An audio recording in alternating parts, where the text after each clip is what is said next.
राधे राधे। शर्मा जी की कहानी चैनल पर आप सबका हार्दिक हार्दिक स्वागत, अभिनंदन।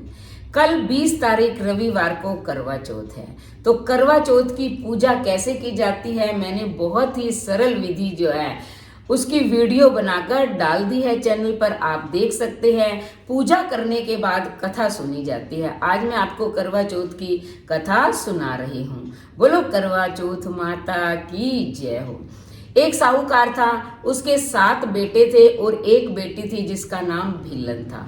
सभी भाई अपनी बहन से बहुत प्यार करते थे, उसके बिना वो खाना भी नहीं खाते थे। बहन का विवाह हो गया। विवाह के बाद उसकी पहली करवा चौथ आई, वो अपने मायके में आ गई। अब भाइयों को आदत थी बहन के साथ खाना खाने की। आज उसका व्रत था तो वो खाना खा नहीं रही थी। भाइयों ने पूछा कि तुम कब खाना खाओगी? तब बहन ने कहा कि जब रात को चंद्रमा निकलेगा तभी अर्घ देकर मैं खाना खाऊंगी। भाइयों से रहा नहीं गया। एक भाई ने जाके पहाड़ के पीछे आग लगा दी, दूसरे ने छलनी दिखा दी, तीसरा भाई बुलाने के लिए आ गया कि आजा बहन, चंद्रमा निकल गया है। बहन ने अपनी भाभीियों को कहा कि चलो चंद्रमा निकल गया, अर्घ दे। भाभीियों ने कहा कि नहीं, हमारा चंद्रमा नहीं निकला है, तुम्हारा चंद्रमा निकला है, जाओ तुम ही अर्घ दे आओ। अब बहन भोली थी बेचारी, गई चंद्रमा को अर्घ दिया और आकर जैसे ही भोजन करने लगी, पहला उसने टुकड़ा तोड़ा, उसमें मक्खी आ गई। दूसरा टुकड़ा तोड़ा, बाल आ गया। तीसरा टुकड़ा तोड़ा, वैसे ही उसके ससुराल से बुलावा आ गया कि तुम्हारा पति बीमार है। उसकी माँ ने कहा कि रुको, मैं तुम्हारे लिए साड़ी निकालती हूँ। जैसे ही संदूक खोली, उसमें कभी काली साड़ी निकल रही है, कभी सफेद।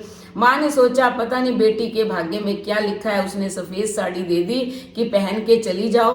अपनी बेटी को उसने एक सोने का सिक्का दिया कि तुम रास्ते में हर व्यक्ति के पैर छूती जाना, जो तुम्हें अखंड सौभाग्य का आशीर्वाद दे उसको ये सोने का सिक्का दे देना और पल्ले में गांठ मार लेना। उसने कहा ठीक है। अब उसने सफेद साड़ी पहनी हुई थी। रास्ते में उसने सबके पैर छुए, जो भी मिला, लेकिन किसी ने उसे अखंड सौभाग्य का आशीर्वाद नहीं दिया।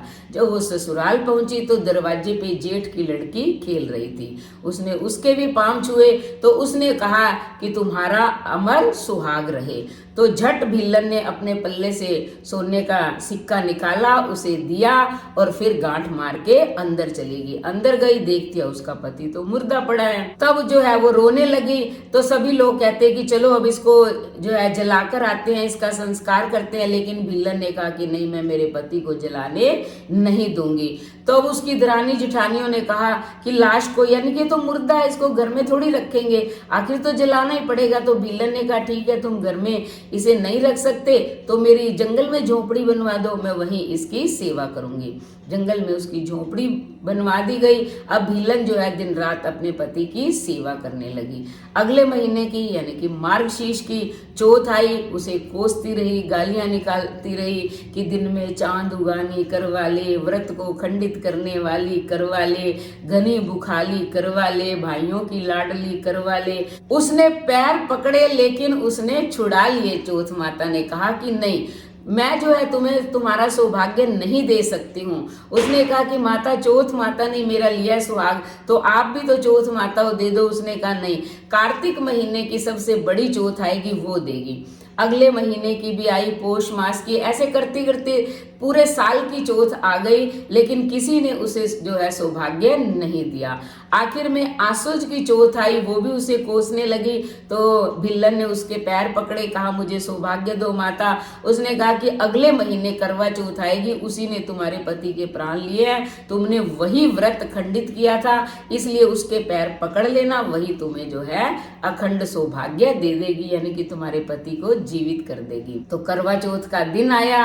फिर करवा चौथ जो है दहाड़ती चिंगाड़ती हुई आई। भाइयों की लाडली करवा ले, व्रत भंडानी करवा ले, घनी बुखाली करवा ले, पर्वत पे आग लगानी करवा ले, ऐसे बोलती रही। लेकिन इस बार तो भिल्लन ने चौथ माता के पैर पकड़ लिए। उसने कहा चाहे कुछ भी हो जाए, आपको मेरा सौभाग्य लौटाना होगा। जब उसने पैर नहीं छोड़े तो माता को उस पर दया आ गई।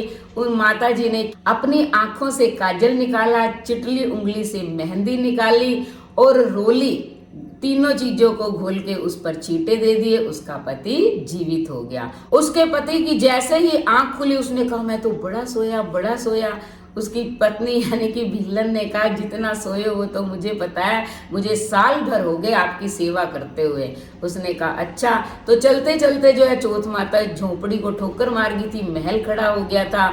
अब जो है उसकी सास ने आज के दिन अपनी अन्य बहुओं को कहा कि जाओ, भीलन का तो आज के दिन जो है सुहाग उजड़ गया था, उसको खाना दे आओ।